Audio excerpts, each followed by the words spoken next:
तू भी है राणा का वंशज, फेक जहां तक भाला जाए। जेवलिन थ्रो में इंडिया ने रिसेंटली गोल्ड जीता है ओलंपिक्स में। नीरज चोपड़ा साहब हैं जिनने अपने को जेवलिन में गोल्ड दिलाया। लेकिन जेवलिन थ्रो के पीछे की जो फिजिक्स है उसको बताने के लिए मैंने आज ये वीडियो तुम बच्चों के लिए बनाया है। देखो दोस्तों, बात ऐसी है कि एक ऐसा टाइम था जब जेवलिन जो था वो 100 मीटर पार जाके गिरता था। लेकिन अभी अगर अपन देखें तो जिस पर्टिकुलर थ्रो के बाद अपने नीरज चोपड़ा जी को गोल्ड मिला है वो तकरीबन 87 मीटर्स था।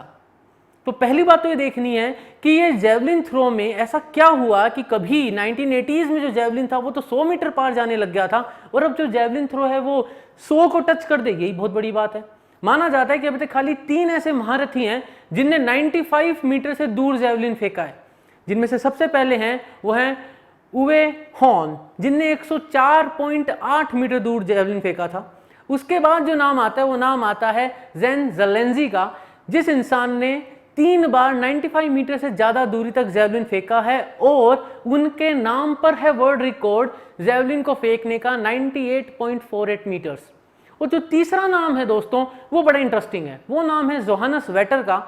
जोहानस वेटर जो है वो इस बार ओलंपिक्स में नीरज चोपड़ा साहब से कंपीट कर रहे थे। उनने जो जेवलिन फेंका हुआ है वो फेंका हुआ है तकरीबन 97 मीटर्स।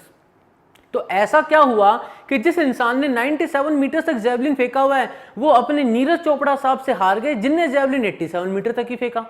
यानी there is some lot of physics, technology, technique and science involved. अब देखो थोड़ी सी कहानी को पीछे से शुरू करते हैं। अपने को ये तो समझना पड़ेगा ना कि साइंस या फिजिक्स आई कहां से। तो होता ही है दोस्तों कि जब जेवलिन थ्रो ओलंपिक्स में आया था तो इनिशियल डेज में जो जेवलिन थ्रो होता था वो आजकल के जैसे जेवलिन होते ना पकड़ के भाला फेंक दिया वैसा नहीं होता था। रेदर वो जो होता था उसमें एक है ना लेदर का थ्रेड होता था जो नीचे बंधा हुआ होता था जिसको पकड़ के फेंका जाता था भाले को, जिससे कि जब उस भाले को फेंका जाए तो भाला घूमने लग जाए। क्यों? क्योंकि उस वक्त जो जेवलिन बनते थे तब मैन्युफैक्चरिंग इंडस्ट्री जो थी वो इतनी डेवलप्ड नहीं थी या मैन्युफैक्चरिंग टेक्नोलॉजीज इतनी डेवलप नहीं थी कि एक परफेक्ट जेवलिन बनाया जा सके। इनहेरेंट इंस्टेबिलिटी को कंपनसेट करने के लिए स्पिन स्टेबिलिटी लगाई जाती थी। अब ये चीज कहां तुमने सबसे ज्यादा सुनी है? भाई अगर मेरे से सुनी है तो स्पिन स्टेबलाइजेशन तो अपने स्पेसक्राफ्ट में होता है। भाई स्पुतनिक जो गया था वो भी स्पिन स्टेबलाइज था। यानी अगर आप किसी चीज को स्पिन करने लग जाए तो उसमें एक एंगुलर मोमेंटम का स्टेबलाइजेशन फैक्टर आ जाता है। ये सारी चीज अपन देखते हैं when we launch missiles also. जब अपन ने बात करी थी इजराइल के आयरन डोम की, वहां पे भी सेम टेक्नोलॉजी यूज होती है, स्पिन स्टेबलाइजेशन कहते हैं जिसको। लेकिन यहां पे जब अपन भाला फेंक की बात करें तो ग्रेजुअली जैसे जैसे टेक्नोलॉजी इंप्रूव हुई, ऑब्वियसली टेक्निक भी इंप्रूव हुई, साथ में इंप्रूव हुई डिजाइन। और भाले की डिजाइन इतनी इंप्रूव होती चली गई कि एक दिन अचानक यूवे हॉर्न नाम के इंसान ने भाला फेंका और वो भाला 104.8 मीटर दूर जाके गिरा। माना जाता है दोस्तों कि हवाओं में ऐसी कहानियां हैं कि सिंस भाला इतना दूर जाके गिर गया था तो जो ऑफिशियल्स थे उनने सोचा यार अगर ये अभी 104 मीटर दूर गया है फिर ये 110 मीटर दूर जाएगा, फिर 120 मीटर दूर जाएगा। क्योंकि जैसे जैसे कंपटीशन बढ़ता है वैसे वैसे स्ट्रेंथ टेक्निक बढ़ती है और जब स्ट्रेंथ एंड टेक्निक बढ़ती है तो रेंज बढ़ती चली जाएगी भाले की। तो कहीं ऐसा तो नहीं होगा कि किसी दिन कोई भाला फेंकने वाला एथलीट भाला फेंके और जाके स्टेडियम के बाहर ऑडियंस में जाके गिरे, क्राउड के जाके लग जाए या फिर किसी और को इंजरी कर दे। इसके लिए सोचा गया कि इस भाले की डिजाइन को चेंज कर देना चाहिए। लेकिन उसी वक्त जो ऑफिशियल रिकॉर्ड्स हैं वो ये मानने के लिए तैयार नहीं है। वो ये कहते हैं कि भाले की डिजाइन इसलिए चेंज करी गई थी क्योंकि उस वक्त मोस्टली ये होता था कि भाला जो था वो फ्लैट गिर जाता था। अब सवाल ये आता है कि भाले का फ्लैट गिर जाना फिजिक्स से कैसे रिलेटेड है और भाले की डिजाइन को चेंज करके उसको 100 मीटर दूर जाने से कैसे रोका जा सकता है। आज के इस वीडियो में दोस्तों मैं 2 मेन मुद्दों पे बात करूंगा। भाला फेंकने की टेक्निक में क्या फिजिक्स यूज होती है और भाले की डिजाइन में क्या फिजिक्स के फंडा यूज होते हैं और क्या वो फिजिक्स हम क्लास 11th 12th में पढ़ते हैं। सो दोस्तों मैं हूं तुम्हारा mentor friend Manish Purohit. I am a former research scientist and today we are talking about the physics, the science behind the javelin throw, the javelin design and the technique used to throw the javelin। दोस्तों javelin की मैं बात करूं, भाला फेंक की अगर मैं बात करूं तो एक प्रोजेक्टाइल मोशन के जैसा है। प्रोजेक्टाइल मोशन में 2 चीज बहुत इंपॉर्टेंट है, एंगल एंड वेलोसिटी। लेकिन अगर मैं बात करूं क्लास 11th के प्रोजेक्टाइल मोशन की तो मैं वहां पढ़ता हूं कि भाई अगर वेलोसिटी को यू ले लूं तो मैक्सिमम रेंज के लिए 45 डिग्री पे भाला को फेंकूंगा तो मैक्सिमम रेंज मिलेगी प्रोजेक्टाइल की। लेकिन अपने केस में जेवलिन थ्रो के केस में ऐसा नहीं होता है। जेवलिन थ्रो के केस में माना जाता है कि अगर मुझे जेवलिन को मैक्सिमम रेंज पे फेंकना है तो मेरा जो एंगल होना चाहिए थ्रो का वो 32 से 37 डिग्री के बीच में होना चाहिए। इस चीज को समझने के लिए अपन चालू करते हैं जब एक जेवलिन थ्रो करने वाला एथलीट भागना चालू करता है। तो जब एथलीट भागना चालू करता है तो आपने देखा होगा पहले वो एथलीट सीधा भागता है, फिर वो ओपन अप सिचुएशन में आता है जहां पे उसका हाथ पीछे जाने लगता है और वो एक एंगल पे आने लगता है और फिर वो क्रॉस भागने लगता है। तुमने देखा होगा कि क्रॉस जब भागते हैं तो जंप सा करने लग जाता है, वो उसको कहते हैं क्रॉस ओवर स्टेप्स। उन क्रॉस ओवर स्टेप्स में जब जेवलिन थ्रोवर अपना पैर रख के पोजीशन में आता है तो if you closely observe the वो पर्टिकुलर जो वीडियोस होते हैं जेवलिन थ्रोवर्स के, उनको क्लोजली देखोगे तो तुम देखोगे वो एकदम बेंड हो जाता है, हाथ एकदम सीधा होता है और जो जेवलिन होता है वो एकदम आंख के पैरेलल होता है, यानी उस एंगल पे जो आंख के पैरेलल एंगल है वहां पे होता ही है दोस्तों, उसको कहते हैं इंपल्स ट्रांसफर या मोमेंटम ट्रांसफर स्टेप। वो सबसे इंपॉर्टेंट स्टेप है। क्यों? एक इंसान जब भाग रहा है तो बहुत ज्यादा तेज नहीं भाग सकता, तो जेवलिन थ्रो करने वाले जो लोग भागते हैं जिनको इलीट थ्रोवर्स कहते हैं, इलीट थ्रोवर्स वो जो नॉर्मली गोल्ड जीतते रहते हैं ओलंपिक्स में या अलग अलग कॉम्पिटिशन्स में, वो जो इलीट थ्रोवर्स है माना जाता है वो जब भागते हैं तो तकरीबन वो भागते भागते अपनी स्पीड कर लेते हैं 20 किलोमीटर पर आवर की। लेकिन जो भाला जब वो फेंकते हैं, जब भाला उनके हाथ से छूटता है तो भाले की छूटने की स्पीड होती है तकरीबन 100 किलोमीटर पर आवर। तो ऐसा वो क्या लगाते हैं, ऐसी वो कौन सी फिजिक्स यूज करते हैं कि वो 20 किलोमीटर पे भागते भागते भाले को 100 किलोमीटर पर आवर की स्पीड से फेंक दे। तो होता क्या है दोस्तों, जब तुमने जैसे क्रिकेट में भी देखा होगा जब फास्ट बॉलर बॉलिंग करने आता है तो अपना पीछे बेंड करके पैर को आगे करके जब टिका के करता है तो पूरा का पूरा फोर्स यूज करके बॉल फेंकता है। ऐसा ही कुछ भाला फेंकने में यूज होता है। उसमें तुमने देखा होगा उनका भी पोस्चर कुछ वैसा ही होता है, एक पैर आगे होता है, वो थोड़े बेंट होते हैं, भाला हाथ में सीधा होता है, आंखों के पैरेलल होता है और फिर भाले को जब फेंका जाता है तो कंधे के ऊपर से लेके सीधा फेंका जाता है, लेकिन बॉडी पूरी बेंड होती है जो उसके साथ आगे जाती है। यहां पे जो एक कंपैरिजन जो है, जो बड़ा डिफरेंस है एक बॉलर के और एक भाला फेंकने वाले एथलीट के बीच में, वो ये है कि बॉलर बॉल फेंकने के बाद भी पिच पे थोड़ा आगे निकल जाता है, लेकिन आपने देखा होगा जब भाला फेंकते हैं एथलीट उनको तुरंत रुकना होता है। अगर वो लाइन के आगे चले गए तो फाउल हो जाएगा और वो नो थ्रो बन जाएगा, यानी वो थ्रो काउंट नहीं होगा।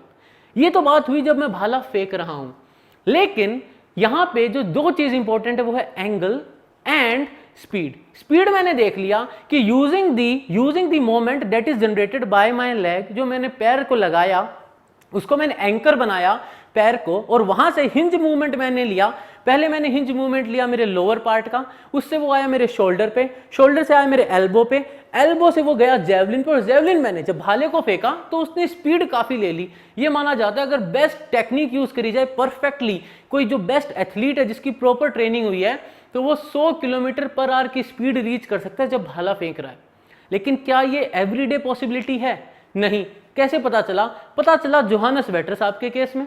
जोहानस वेटर साहब का मैक्सिमम रिकॉर्ड है 97 प्लस मीटर्स, यानी 97 से भी थोड़े से ज्यादा मीटर दूर तक उन्होंने भाला फेंका था। लेकिन जब ओलंपिक की रेस में भाग रहे थे उस वक्त जब वो भाला फेंक रहे थे तो उनका भाला 82-83 मीटर तक ही पहुंचा, यानी उस दिन उनकी वो जो टेक्निक थी उस पर रिदम नहीं बनी।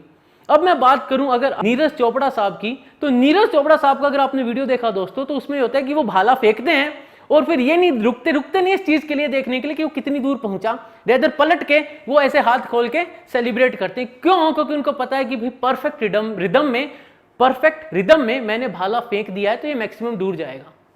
अब बात करते हैं कि भाला जो है उसकी डिजाइन कैसी होती है, तो वहां पे भी lots and lots of physics is involve दोस्तों। कैसे? देखो, तो जब मैंने बात करी भाई 1980s लेट 1980s में एक इंसान ने जब भाला फेंका था तो वो 104 मीटर दूर चला गया था। तो ये बात आ गई थी कि इतनी दूर भाला जा रहा है तो पता ना चला किसी दिन ऑडियंस में जाके नहीं गिर जाए। और साथ में एक और आर्ग्यूमेंट था कि उस वक्त जो भाले थे वो फ्लैट गिरते थे। भाई भाला आप फेंक रहे हो तो जाके जमीन में गड़ जाना चाहिए ना, अगर फ्लैट गिरेगा तो आर्ग्यूमेंट ये होता था कि आगे वाली टिप को लिया जाए या पीछे वाली टिप को लिया जाए, और इस पे बहुत हीटेड आर्ग्यूमेंट्स भी होते थे, यानी पूरा ओलंपिक्स का पूरा जो गेम्स का माहौल था वो खराब हो जाता था। तो फेडरेशन ने सोचा कि यार भाले की डिजाइन चेंज कर देते हैं, दोनों फायदे हो जाएंगे, एक तो भाले की रेंज कम हो जाएगी, दूसरा डिजाइन चेंज करके कुछ ऐसा कर दें अपन कि भाला सदा जाके जमीन में गड़े ना कि गिरे। क्या किया उनने, देख लेते हैं दोस्तों। तो होता ही है, जो पुराने वाले जेवलिन थे जो 104 मीटर दूर तक चले जाते थे, उनके अंदर दो जो पर्टिकुलर पॉइंट होते हैं भाले में, एक होता है सेंटर ऑफ प्रेशर, एक होता है सेंटर ऑफ ग्रेविटी। वो दोनों एक ही जगह होते थे, यानी उस भाले पे जहां पे ग्रेविटी एक्ट कर रही है वो जो पॉइंट होता था वो वही पॉइंट होता था जहां पे हवा का ड्रैग फोर्स एक्ट करता था। और हवा का जो ड्रैग फोर्स एक्ट करता था उसके चलते भाले को मिलता है लिफ्ट। यानी जब भाला फेंका जाता है तो भाला जब हवा में ऊपर उठ रहा है, वो उठ रहा है हवा के फ्लो के कारण, और ग्रेविटी उसको नीचे खींचना चाह रही है। वो दोनों सेम पॉइंट होने के कारण जो भाला है वो मोस्टली ऐसे जाता था और ऐसे ही जाके गिरता था मोस्ट ऑफ द केसेस में। तो वो जमीन पे यूं गिरता था। गिरना कैसे चाहिए? ऐसे। तो इस चीज को चेंज करने के लिए थोड़ी सी उन्हें जब फिजिक्स लगाई तो उन्हें बोला जो भाला है इसका सेंटर ऑफ ग्रेविटी जो है वो थोड़ा सा आगे खिसका दो। हुआ ये कि जो भाले का सेंटर ऑफ प्रेशर है जहां पे एयर ड्रैग लगेगा, और जो सेंटर ऑफ ग्रेविटी है जहां पे ग्रेविटी भाले को नीचे खींचेगी, वो जो था उसमें गैप आ गया तकरीबन 4 सेंटीमीटर का। सिर्फ 4 सेंटीमीटर का गैप आने से हुआ ये कि जो सेंटर ऑफ प्रेशर है जहां पे एयर ड्रैग लग रहा था वो पीछे रह गया, जो ग्रेविटी है वो आगे रह गया। तो अगर दो अलग अलग फोर्स लगेंगे तो भाला घूमेगा, और जब भाला घूमेगा तो वो जब ऊपर जाएगा और ग्रेविटी उसको नीचे खींचेगी तो कुछ भी कर लें आप, वो जाके जमीन में गड़ जाएगा। लेकिन इसमें प्रॉब्लम ये हो गई, सिंस सेंटर ऑफ ग्रेविटी को आगे खिसका दिया गया, प्रॉब्लम ये हो गई कि ग्रेविटी का जो बैंड था भाले पे वो जल्दी एक्ट करने लग गया। उसके चलते भालों की रेंज कम हो गई, और उसको ही कहा जाता है कि वो रेंज इसलिए कम करी गई कि भाई 100 मीटर के पार तो पहले ही भाले जा रहे हैं, अगर और ज्यादा दूर जाने लगे तो ऑडियंस में गिर जाएंगे। सो दोस्तों, ये था एक छोटा सा वीडियो जहां पे अपने एक्सप्लोर किया कि किस तरीके से फिजिक्स एक्सप्लेन कर सकता है कि हाउ अ जैवलिन थ्रोअर जो एथलीट है वो किस तरीके से फिजिक्स के बेसिक कॉन्सेप्ट्स को जो अपन 11th-12th में पढ़ते हैं उनको यूज करके अपने थ्रो को इंप्रूव करते हैं। लेकिन क्या एक्चुअली वो सही में फिजिक्स की कैलकुलेशन करते हैं? नहीं दोस्तों, इसके लिए उनके पास ट्रेनर्स होते हैं। अब यहाँ पे जो ट्रिविया है वो ये है कि वो इंसान जिसने सबसे लंबी दूरी पे भाला फेंका हुआ है 104.8 मीटर, वो इंसान यूवे होन जिनका नाम है, वो इंडिया के कोच थे। यानी नीरज चोपड़ा की ट्रेनिंग जो हुई थी वो उसी महारथी के अंडर हुई थी। हाँ, वो अलग बात है कि ओलंपिक से पहले वो अपने असाइनमेंट को पूरा करके दूसरे असाइनमेंट में इन्वॉल्व हो गए थे, बट देन ये माना जाता है कि उसी ट्रेनिंग का फायदा जो नीरज चोपड़ा साहब को मिला और उनने इंडिया को गोल्ड दिलाया। तो दोस्तों, ये था एक छोटा सा video about the physics, the science behind the javelin throw, the design of the javelin and the throwing technique. अगर पसंद आया तो लाइक करो, शेयर करो, सब्सक्राइब करो, और कुछ ऐसे ओलंपिक इवेंट्स में जहां फिजिक्स यूज होती है उस पर वीडियोस लाता रहूंगा। खुद भी देखो, अपने दोस्तों में भी शेयर करना दोस्तों। तब तक के लिए जय हिंद। क्यों दोस्तों, मजा आया ना? एक्चुअली ये जो वीडियोस होते हैं ना, ये अपनी इनक्विजिटिवनेस को, अपनी ईगरनेस को, फिजिक्स को जानने की जो अपनी इच्छा है उसको काफी बढ़ा देते हैं। अगर उसी के साथ इन्हीं वीडियोस के साथ अगर वही मेंटर तुमको फिजिक्स पढ़ा भी दे तो सोने पे सुहागा हो जाएगा। यानी मैं कहूंगा कि भाई मेरी तो 5 उंगलियां क्या 10 उंगलियां मेरी घी में आ जाएंगी। सो दोस्तों, ऐसी एक अपॉर्चुनिटी मैं तुम सब बच्चों के लिए लाया हूँ। मैं अनअकैडमी एटम्स यूट्यूब चैनल पे फ्री में सबको लाइव फिजिक्स पढ़ाता हूँ। रोज लाइव आता हूँ यूट्यूब चैनल अनअकैडमी एटम्स पे। मैं पढ़ा रहा हूँ जेई के लिए फिजिक्स, चाहे वो जेई मेन हो चाहे एडवांस हो। रेदर मैं बोलूँगा दोस्तों, 11th-12th के बच्चे जो फिजिक्स पढ़ना चाहते हैं, चाहे वो कोई भी एग्जाम के लिए प्रिपेयर कर रहे हैं, I am there for you. I am teaching it completely and totally free for you guys. तुम सबके लिए मैं लाइव और फ्री पढ़ा रहा हूँ। अपार्ट फ्रॉम दैट दोस्तों, मैं अनअकैडमी ऐप पे भी स्पेशल क्लासेस ले रहा हूँ जो कि फ्री होती हैं, और वो भी लाइव क्लासेस होती हैं। और वहाँ पे भी मैं सभी बच्चों को गाइड कर रहा हूँ और मेंटर कर रहा हूँ फिजिक्स के लिए। Let's understand physics. फिजिक्स से अपन प्यार करना सीखें। फिजिक्स को अगर अपन समझें तो अपने कॉन्सेप्ट्स रॉक सॉलिड हो जाते हैं, और अगर एक बार कॉन्सेप्ट्स रॉक सॉलिड हो गए दोस्तों तो नंबर भी आएंगे, अच्छा परफॉर्मेंस भी होगा और मन से डर भी निकल जाएगा। अगर तुमको मेरे को सर्च करना है अनअकैडमी ऐप पे तो तुमको सर्च करना पड़ेगा मनीष इसरो, MANISHISRO, मनीष इसरो। ये मेरा आईडी है दोस्तों, जिससे कि तुम मेरे को सर्च कर सकते हो, मेरे को फॉलो कर सकते हो, मेरे को रिव्यूज दे सकते हो और अपना प्यार दिखा सकते हो।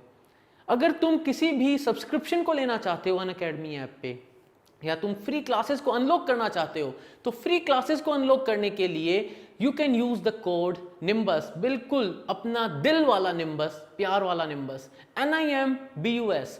निम्बस का कोड यूज करोगे दोस्तों तो जितना भी फ्री मटेरियल है सब अनलॉक हो जाएगा तुम्हारे लिए। और अगर तुम कोई सब्सक्रिप्शन लेते हो, कोई लॉन्ग टर्म कोर्स की प्लानिंग करते हो अनअकैडमी ऐप पे, तो वहां पे भी NIMBUS तुमको 10% एक्स्ट्रा डिस्काउंट दिलाएगा दिल से, प्यार से। तो दोस्तों फिर से बता दूं, मैं हूं तुम्हारा मेंटर फ्रेंड मनीष पुरोहित। अनअकैडमी एटम्स यूट्यूब चैनल पे रोज आता हूं, लाइव फिजिक्स पढ़ाता हूं फील के साथ, रॉक सॉलिड कॉन्सेप्ट्स बनाने के लिए। चाहे तुम कोई भी हो, NEET aspirant, JEE aspirant, KVPY, NSCP, कोई भी एग्जाम की प्रिपरेशन कर रहे हो, फिजिक्स तुमको मैं पढ़ा दूंगा। Apart from that Unacademy app पे भी आता हूं इन स्पेशल लाइव क्लासेस। सी या देयर दोस्तों, लव यू ऑल, जय हिंद।